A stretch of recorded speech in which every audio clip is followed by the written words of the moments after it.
Continuamos en UPAO Noticias, edición mediodía. Vamos ahora a conversar sobre el chamanismo, esta manifestación, práctica cultural, ancestral de muchos años, arraigada en nuestro país, en todo el territorio peruano. A propósito de que mañana, aquí en la universidad, se va a desarrollar un conversatorio sobre chamanismo en la historia y la literatura, a cargo del profesor Eduardo Paz Ezquerre, investigador, escritor, que tiene mucha información y muchos aportes importantes sobre esta práctica ancestral, además de liderar el fondo editorial aquí en la Universidad Privada Antonio Orrego. Profesor Paz Ezquerre, buenas tardes, bienvenido a UPAO Noticias. Muchas gracias, con todo gusto acá con ustedes. Bueno, para ubicarnos en el tiempo, profesor Paz Ezquerre, el chamanismo es una práctica ancestral muy arraigada en toda la historia de nuestro país. Así es, no solo en nuestro país, sino en todo el mundo. Hay registros de una tradición cultural de estas características en las culturas, por ejemplo, prehispánicas de México, en la India, en todas partes.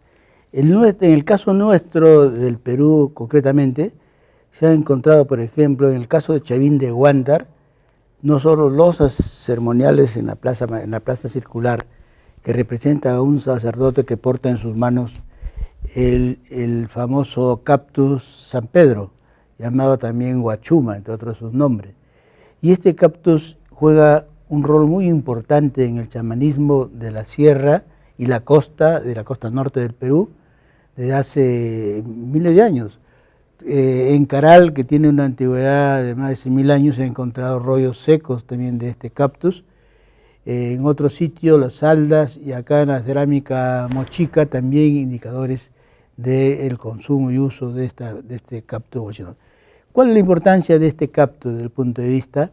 Es que es un facilitador de provocar una expansión de la conciencia en el chamán. El chamán es un término, no es natural de nuestro ámbito, sino procede del Asia, pero se ha utilizado para identificar a personas que realizan este tipo de prácticas que linda entre lo normal y un poco lo sobrenatural, porque hay fenómenos que tienen que ver con estados alterados de conciencia, el despertar de la telepatía, de la clarividencia, que hace que un buen chamán pueda, por ejemplo, rastrear o tener a una persona delante y poder visualizar algunos aspectos hasta de su vida privada. Es lo que le conoce también parte de la población como el famoso el brujo.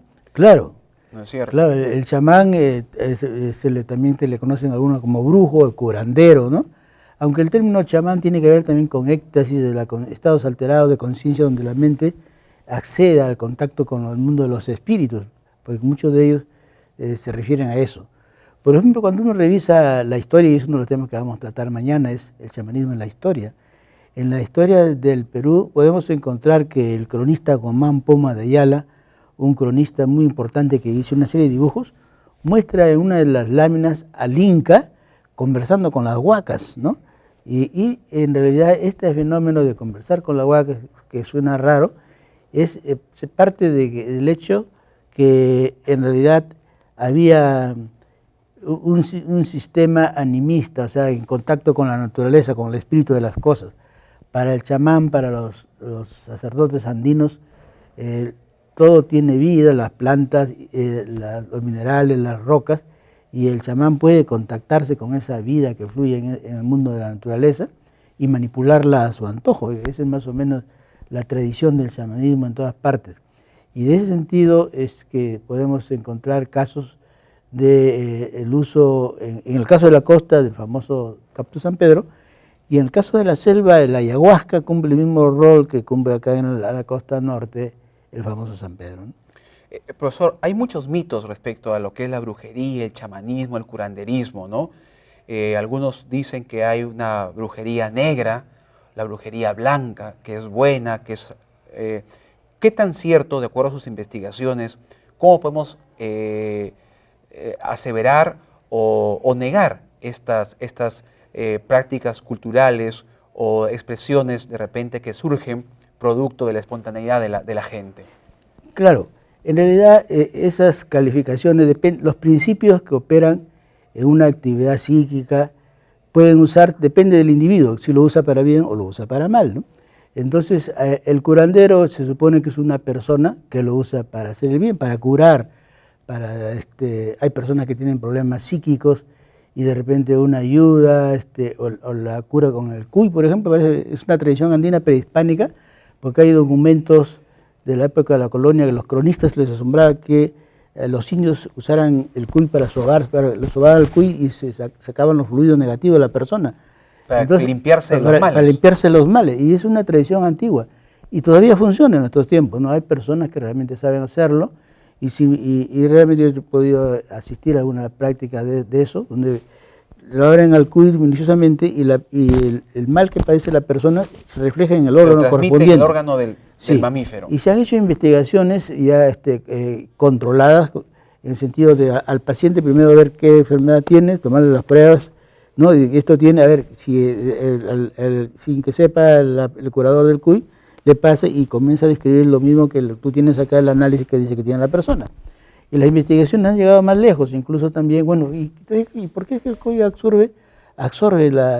Claro, ¿cómo se explica ese fenómeno? ¿Cómo se explica el fenómeno? Se trata de explicar. Entonces, a ver, hay que mandar al laboratorio la parte del cuy que ha sido afectada por el humor de la persona a quien se la ha sobado. Y hay así investigaciones que se han publicado en revistas especializadas de esas indagaciones, cómo es que en una época donde los incas, los descubridores, no tenían esos instrumentos modernos como las ecografías ahora para ver el interior, claro. el cuy era su ecógrafo, un ecógrafo natural que utilizaban que reemplazaba lo que hoy es la tecnología. Exacto, ¿no? Para ver el interior del estado de las personas. Muy bien. Este coloquio va a ser el día de mañana. Mañana la convocatoria es abierta. Haga la invitación, profesor, para que toda la comunidad pueda participar. Todos los que estén interesados en este tema, mañana a las 6:30 en el auditorio del pabellón H de la Universidad Privada de Norreo, estaremos comentando estos aspectos del chamanismo, tanto en la historia como en la literatura. En realidad, el tema también ha sido ya recogido en muchas obras literarias. Por ejemplo, hay una obra, un escritor nuestro, Eduardo González Villaña, escribió un libro sobre Habla San Pedro, llama a los brujos, que trata sobre el tema del curandero Tuno, Eduardo Tuno Calderón, que vivía en las Delicias. Claro, muy conocido.